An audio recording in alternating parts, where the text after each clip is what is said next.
What's up, y'all? We are back again with another Dolphins Daily, your daily dose of Dolphin content. And first of all, before we even get into everything else, let me just say thank you for all y'all that have been watching and subscribing. This page is, I'm gonna say blowing up, but that's like relative.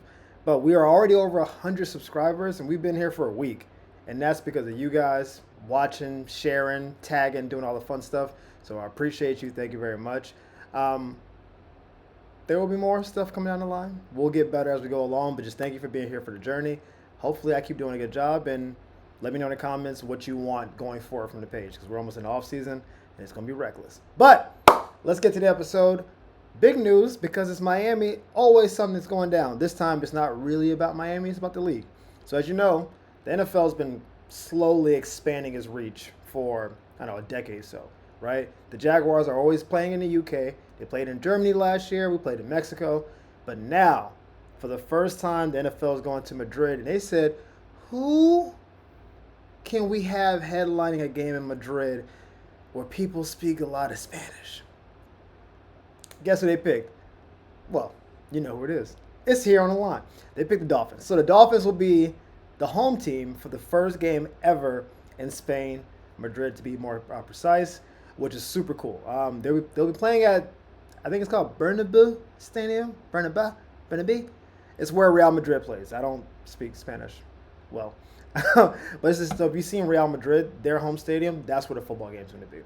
And it's, what an opportunity, right? Like, it's the first time we've had it. The Dolphins have fans internationally, so why not put them in there? We do not know when the game's going to be exactly, and we don't know the opponent. But let's speculate, because that's what we're here to do. Here's what I want. Instead of going to Buffalo, which is basically like going to death, it's like doing a walk of shame. Instead of going to Buffalo, why don't we play the Bills in Spain? So we get the game in Miami because we gotta keep that home game, keep the home game in Miami, and then we take those boys all the way over there to Spain, right? That way we never have to deal with the cold. We don't have to deal with Josh stiff-arming people in front of those rabid Bulls fans who just are the worst. We don't have to deal with none of that stuff. We just get to get them over there. Now, that's probably not going to happen. What's more likely is that we play the Dolphins home game against Buffalo over there, and then we still have to go to Buffalo in December. But I just want to put it out there. We don't know the opponents. It could also be like, Chargers. It could be the Patriots. It could be anybody. But as far as we want to get the biggest draw, that's the game that will get most. No one wants to see us play the Jets ever. No one wants to see the Jets play at any point. But the Jets in Spain is like, who cares about that? Buffalo, Miami, Spain? Listen, I don't get paid by the league, but we could. I just think that would be the best matchup. It's a rivalry game. There's a lot of tension there. Josh may or may not be MVP by then. We'll see. They haven't done the voting yet, or they haven't released the results yet. So we don't know what's going to happen, but I think that would be really cool if we can make that happen because, let's get the best game. I don't want to see us play the Titans over there. Despicable. But our CEO and president had a quote about what the expansion would look like and why we were over there in the first place. And he said, his name is Tom, by the way. He said, there's a hunger for football in this market. And we are proud to join with the NFL in growing the game internationally while engaging with old and new fans alike. With the unique synergy between Miami and Madrid, we believe this is only the beginning for us in this incredible region, and we look forward to bringing the excitement and community of Dolphins football to Spain in 2025 and beyond. He didn't add that last part. I added that. Added that extra juice to it. But yeah, it makes sense. I think it's a great opportunity. I'm looking forward to the chance. And let's hopefully win. Here's what I found out doing research. We are 1-5 in international games. So thanks, NFL, kind of. Like, this has not worked out well. Miami is good at home, and we do not travel well. So it's a good opportunity, but it seems like they might be trying to set the Dolphins up. But we'll get to that down the line. So people are probably wondering, why are we in Madrid? Like, how does that happen? Why are you there? The way this has been happening is that kind of under the radar, the league has been giving marketing rights to certain teams to basically be in certain areas. So the reason the Jaguars are in the UK so much is because they're one of the first teams to get the marketing rights. Miami has marketing rights in UK as well, which means we can play games in the UK. It's just that we haven't. So it just hasn't happened yet. But we also have rights. We also have rights in Brazil, Argentina, Colombia, Mexico, and the UK, right? So in addition to Spain, right? So there's a lot of different regions that Miami can have marketing rights in. You're like, what are marketing rights? Marketing rights basically are like you get to put your fandom, you get to put all your advertising, you get to do commercials, you get to really build up your fan base in a certain area with the idea that if you do it well enough, the fan base will grow. And then when the fan base grows to a certain level, then you can have a game over there, right? Because NFL is not here to be small. We're going to 18 games sooner than later. I know 17 seems like it's too much. They're going to 18. And they want to expand the game as much as possible. So we've maxed out the U.S. Like, there's no more space. You're not going to build a team in Topeka. So we have to go international. And you can't just say, hey, we're having a game in, France tomorrow. That's not really how that works. You basically, you stream games over there. You start dropping merchandise in the area. You have someone say something in French, and the French fans are like, hey, we're looking forward to football. And when we feel like we have enough fans, guess what we do? Drop a game in France. So we're in Madrid because we've been building up relations and goodwill in Madrid up to this point, we feel like we have a good base there. But don't be shocked if next year there's a game in Argentina. Don't be shocked there's a game in Colombia the year after that. Like, Miami is going to be all over the place. And with Messi being in Miami, I think Argentina makes the most sense for the next, because if Miami Dolphins and Argentina and Miami can have a little powwow and Messi can be kind of like a liaison to Argentina, it makes perfect sense that Miami's next international game will be in Argentina. I don't have any reporting on that. I'm just saying it makes a lot of sense. And this is just a way to expand the brand, make money, build Dolphin fans around the world. And the goal is that the team is good when you go over there, because you don't want to try to go into a giant soccer arena and then get beat by 20, 30 points. Nobody wants that.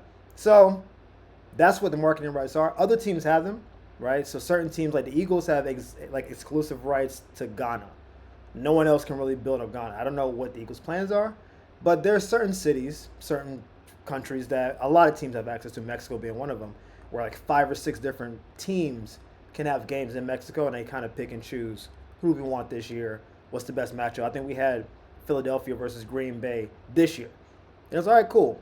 We got 2 big fan bases coming down for a game. It was a good game. I think it ended by like a field goal. So you're going to see a lot more international games going forward because money.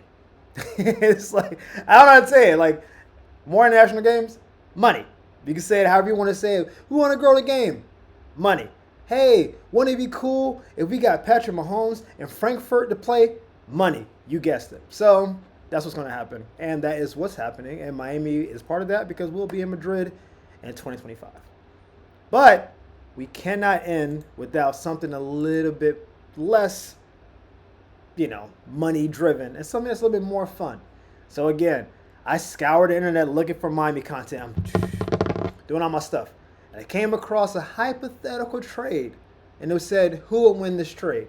If Miami traded Jaylen Waddle to the Steelers for George Pickens. Now, Dolphin fans, we love Waddle, right? We drafted him. He's been here. Homegrown. We gave him a contract extension. Dolphin fans like, leave Waddle alone. Penguin dance. We got it. But let's just play in hypothetical land a little bit, right? What does Miami miss on the outside?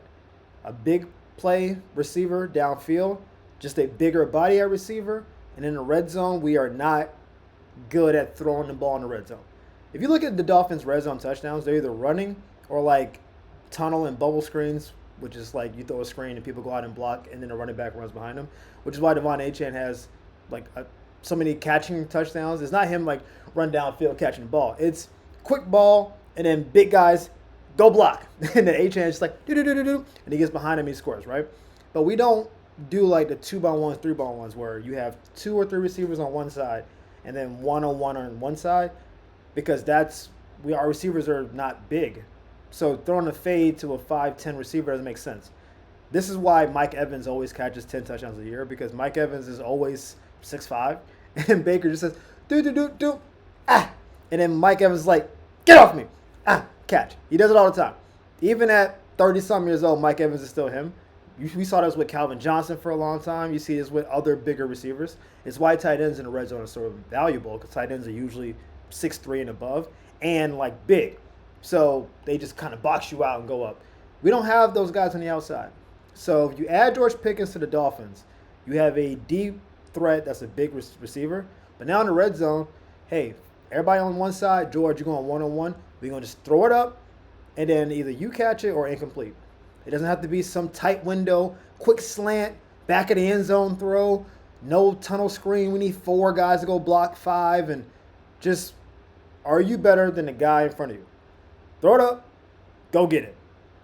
It's that simple. Now again, fades aren't perfect. I mean, a DB, if he plays it perfectly, can get a pick, but it's most likely either a catch or incompletion. And you'll see teams go to fades multiple times. I watched Atlanta in their last game of the season just throw the ball to Drake London and say, he's got one-on-one coverage, he'll go get it. Incomplete pass, same play, go get it. And then he caught the second one because he just jumped over the DB. For the Steelers, their offense is meh. We all saw it against Baltimore, we saw it against Cincinnati, we saw it against the Chiefs. Their offense is meh. It's George Pickens or handoff. They don't really have a lot of intermediate, even though fire move is not bad. But Jaylen Waddle is quick, he's fast, and I think Waddle has never really been the true number one he could be in Miami. And he may not be a number one. We don't really know. Like, his best years were with having Tyreek over there, and Tyreek maybe not being double and triple team, so now it's Waddle one-on-one. But when you're the number one receiver, you get number one DB, you get number one safety, and so it's possible that Waddle would not be a good number one. But we don't know. We know his talent is great. We know he's fast. We know he's a gamer. He also gets hurt a lot, so it's a thing. But if you had the Steelers not have to throw the ball 30 yards and pray for, like, a moon ball that Russell Wilson throws, we can just throw slants, quick passes, and Waddle can get it like 8-9 catches, 100 yards, versus George Pickens, 4 catches for 100. Would that be better for an offense? Because you're probably sustaining drives better, right? 9-10 yard catch, first down, versus 40-yard pass or incomplete punt. So overall, I think it would probably be more advantageous to Miami in this trade, because Miami doesn't have what George Pickens brings. And if we keep Tyreek and have Pickens, now, locker room wise, disaster. There's no way I want both those guys in the locker room saying, give me the ball. I don't know what's going to go. I don't know what's going to happen. They're not going to get into a fist fight probably, but if you told me your 2 main receivers are George Pickens and Tyreek Hill, woof. I think Tyreek's, listen, I don't want to be Tua in that room when he goes on the field and it's 3rd and 5 and both of them looking at him like, I'm the captain now. And Tua's like, I'm still the quarterback though. I'm kind of the captain. But and he doesn't throw one of them the ball. And you see helmets flying on the sideline and just temper tantrums being thrown, nets being kicked and punched. Shout out to Odell. But we don't need that level of, that's putting gasoline and kerosene and a bunch of other explosive stuff and just waiting for it to explode. But before it explodes, it could result in some dubs. So it seems like a dangerous concoction. I don't know if it will work out. But it's just a fun thing about the hypothetical of it, right? Like, it would definitely change the way Miami plays, and it would change the way Pittsburgh plays. I don't know if either's for the better, but that's for you guys to decide. And that wraps us up for today's Dolphins Daily episode. Again, thank you guys for your support. Again, over 100 subscribers in a week is crazy.